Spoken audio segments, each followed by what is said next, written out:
ಅಂತಮ್ಮ ತುಂಬಾ ಕಡೆ ಸ್ಕ್ರೀನಿಂಗ್ ಎಲ್ಲ ಇತ್ತು, ಬಟ್ 5 ಪೌಂಡ್ಗೆ ಚೀಪ್ ಆಗಿ ಸ್ಕ್ರೀನಿಂಗ್ ಸಿಗುತ್ತೆ ಅಂತ ಅಂದ್ಬಿಟ್ಟು ಬಂದ್ಬಿಟ್ಟೆ. ಅವನ ಅಕ್ಕನ್ಲೇ ಒಳ್ಳೆ ಜಾತ್ರೆ ಜಾತ್ರೆ ಆಗ್ಬಿಟ್ಟೈತೆ. ಇರಿ ಒಂದ್ ಬೌಂಡ್ರಿ ಬಿಡ್ಲಿ, ತೋರಿಸ್ತೀನಿ ಎಂತ ಜಾತ್ರೆ ಇದು ಅಂತ. ನಾಟ್ ಔಟ್ ಅಂತ ತೋರಿಸಿದ್ರು ಬೇಕು ಸೌಂಡ್ ಹುಡುಗರು.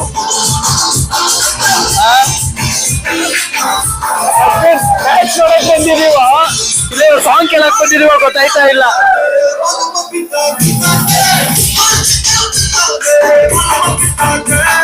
ಆಡ್ ಬಂದ್ರೆ ಮ್ಯೂಸಿಕ್ ನೋಡ್ಕೊಳ್ಳಿ. ಆಡ್ಗೆ ಆಡ್ ಮ್ಯೂಸಿಕ್ ಇವೆಲ್ಲ ಯಾವ್ದು ಗುರು ಪರ್ಸ್ಕೊಂಡ್ ಐತೈತೆ ನಮಗೆ. ಬೌಂಡ್ರಿ ಬೌಂಡ್ರಿ ಮ್ಯೂಸಿಕ್ ಇಲ್ಲೇ.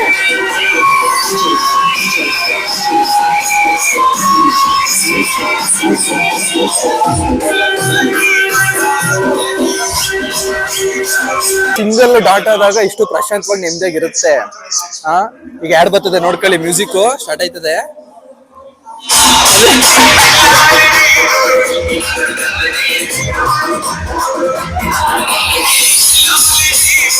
ಅಂತಮ್ಮ ಈ ತರ ಹಿಂಸೆ ಕೊಟ್ರೆ ಯಾರು ಬದುಕ್ತಾರೆ? ರೋದ್ನೆ ಬಂದ್ಬಿಟ್ಟು ನಮ್ಗೆ ಸೌಂಡ್ ತಡ್ಕೊಳಕ್ಕಾಗದೆ ನೋಡುಗರು ಕೊನೆಗೆ ಯಾವ ತರ ಬಂದ್ ನೋಡ್ತಾ ಇದೀವಿ. ಇದನ್ನ ನಿಮ್ದಾಗಿ ನಾನು ಮನೇಲೆ ಕುತ್ಕೊಂಡು ನೋಡ್ಬೋದಿತ್ತು, ಬಟ್ 5 ಪೌಂಡ್ ಕೊಟ್ಬಿಟ್ಟು ಏನೋ ಮಾಡೋದ ಅನ್ಕ ಹೋಗಿ ಕೊನೆಗೆ ಬ್ಯಾಕ್ ಟು ಬೇಸಿಕ್ಸ್ ಬಂದಿದೀವಿ. ಸಿಗುವ ಮತ್ತೆ.